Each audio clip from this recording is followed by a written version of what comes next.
Students, अगर आप सोच रहे हैं कि हमें लॉ फील्ड में जाना है, लॉ करना है, तो लॉ में एंटर होने से पहले बेसिक क्राइटेरिया है या तो आप 12th पास हों या तो फिर आप ग्रेजुएट हो। अगर आप 12th पास रहते हैं तो आपको LLB 5 इयर्स का कोर्स करना होगा, और अगर आप ग्रेजुएट हैं already, it might be any graduation, कुछ मैंडेटरी नहीं है, BA ही होना चाहिए। आप BA हैं, BCom है या कोई भी प्लेन ग्रेजुएट हैं, तो आपको LLB 3 इयर्स का कोर्स करना पड़ेगा। जॉब्स अलार्म फाउंडेशन से मैं अब्दुल काशिफ। तो दोस्तों, आज से हमने एक नया मिशन शुरू किया है जिसका नाम है मोटिवेशन बाय एग्जाम्पल।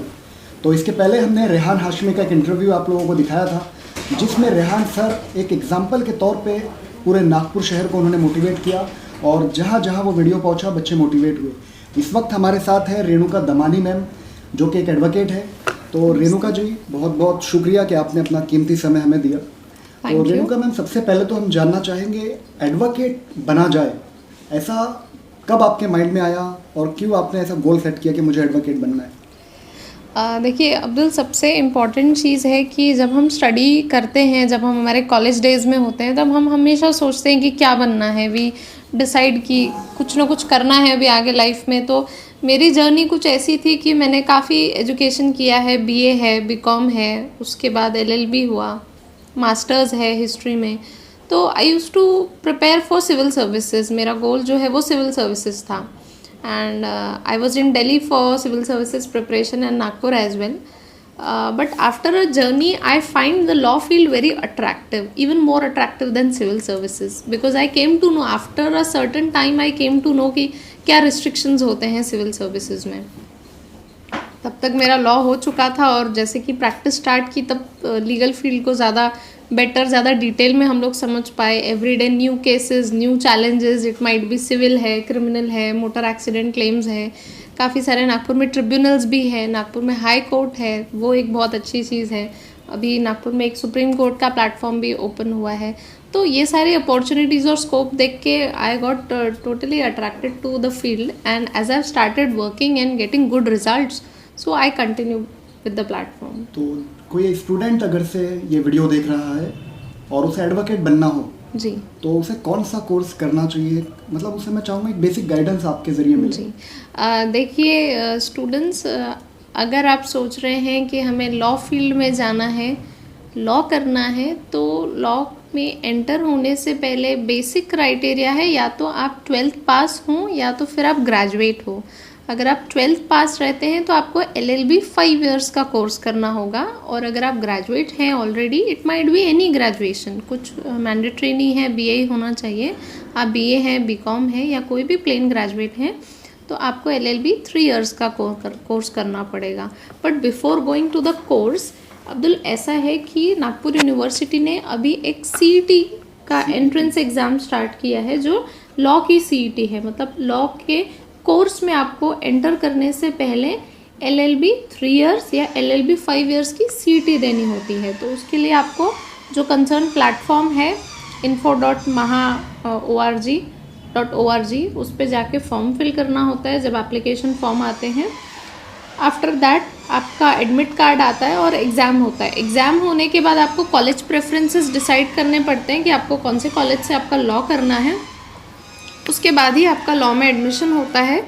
और सबसे इम्पॉर्टेंट व्यूअर्स, मैं आपको ये बताऊंगी कि ये एग्ज़ाम मैंडेटरी है। अगर आप ये सोच रहे हैं कि एग्ज़ाम स्किप किए बिना ही हमारा एडमिशन हो जाए, तो that is not possible, because exam देना मैंडेटरी कर दिया है नागपुर यूनिवर्सिटी ने। तो इम्पॉर्टेंट क्या है, आपको CET का एग्ज़ाम देना है। अगर आप 3 इयर्स में जा रहे हैं या 5 इयर्स में जा रहे हैं, 3 इयर्स 12th के बाद होता है, 3 इयर्स ग्रेजुएशन के बाद होता है, और 5 इयर्स जो है आपका 12th के बाद होता है। As you are done with the law degree, then you have to decide कि आपको आगे क्या करना है। You want to come for the practice, you want to go for the job, या फिर जुडिशियल एग्जाम प्रिपरेशन। काफ़ी स्टूडेंट्स ऐसे होंगे जिन्हें डाउट होगा परसेंटेज को लेकर कि 12th में इतने इतने परसेंटेज हासिल किए जाए, उसके बाद ही वो LLB कर सकते हैं। तो क्या ऐसा कोई क्राइटेरिया है एलिजिबिलिटी? मतलब होना चाहिए। देखिए, ऐसा कुछ ये नहीं है कि सिर्फ टॉपर्स ही लॉ कर सकते हैं। एक बेसिक CET के एग्ज़ाम में जब हम एग्ज़ाम फॉर्म फिल करते हैं, तो ओपन के लिए अप्रॉक्सीमेटली 50% है और कैटेगरी स्टूडेंट्स के लिए 45% है। तो इतने अगर परसेंटेज आपके पास रहते हैं तो आप सीईटी का फॉर्म भर सकते हैं, और सीईटी के फॉर्म के बाद जो सीईटी का रैंक रहता है उस हिसाब से कॉलेज डिसाइड होता है।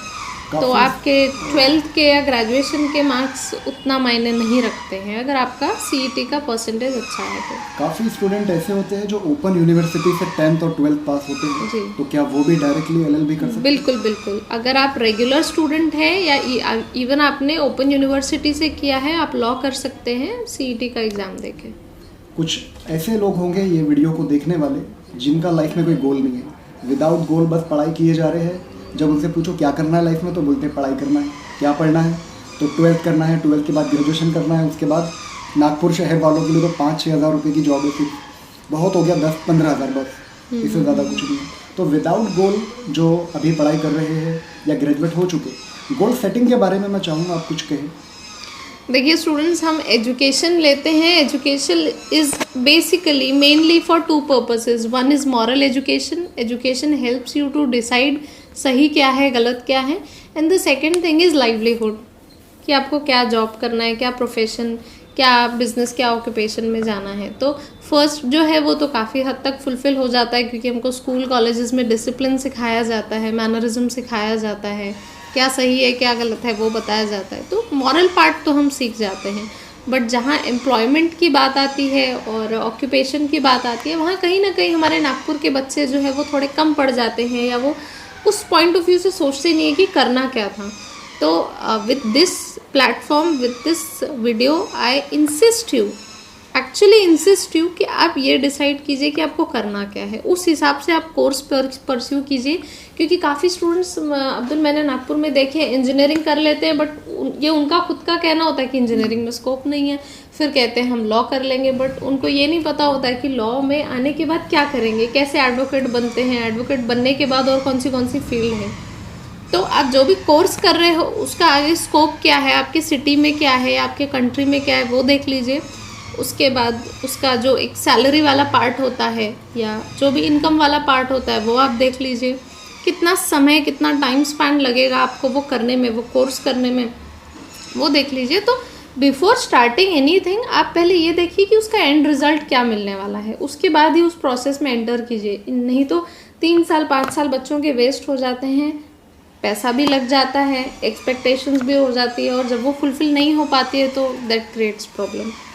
एक आखिरी क्वेश्चन पूछना चाहेंगे हम। जॉब सलाराम फाउंडेशन अभी तक तकरीबन 12 वेबिनार किया है, और सेमिनार अभी एमपीएससी यूपीएससी का हमारा अमित सवई सर उसके मुख्य गेस्ट थे जी। तो 6 सेमिनार हमारे हुए हैं करियर गाइडेंस पे। तो ऐसे कोई एनजीओ जो नागपुर शहर में स्पेशली ऐसे सेमिनार कर रहा है बच्चों के लिए कि प्रॉपर करियर गाइडेंस मिले, तो ऐसे तमाम हमारे मेंबर्स जो मेहनत कर रहे हैं जॉब सलाराम फाउंडेशन में, ऐसे फाउंडेशन के लिए क्या कहना है आपका? अब्दुल, सबसे पहले तो आई वांट टू से कि नागपुर में ऐसा कुछ स्टार्ट हुआ है वो देख के मैं बहुत हैप्पी हूँ, क्योंकि नागपुर में बहुत सारे तरह के एनजीओज है, means we also run an NGO, but youth पे अभी तक किसी ने भी ध्यान नहीं दिया है। तो यूथ में एजुकेशन को लेके, जॉब को लेके, या उनकी डेली लाइफ की क्या प्रॉब्लम्स है, ये कभी भी इन फ्रंट पे नहीं आई है। तो ये एक जो आपने स्टार्ट किया ये एक बहुत क्रिएटिव है सबसे पहले, एंड इसका रिस्पॉन्स भी इतना अच्छा है, ये देख के मुझे अच्छा लग रहा है कि काफ़ी लोगों की ये प्रॉब्लम थी या काफ़ी लोग इसमें इंटरेस्टेड थे, तभी इतना अच्छा रिस्पॉन्स आया है। और आप जो कर रहे हो ये करते रहो। I give a very good luck, a very best of luck to the Abdul and all his team.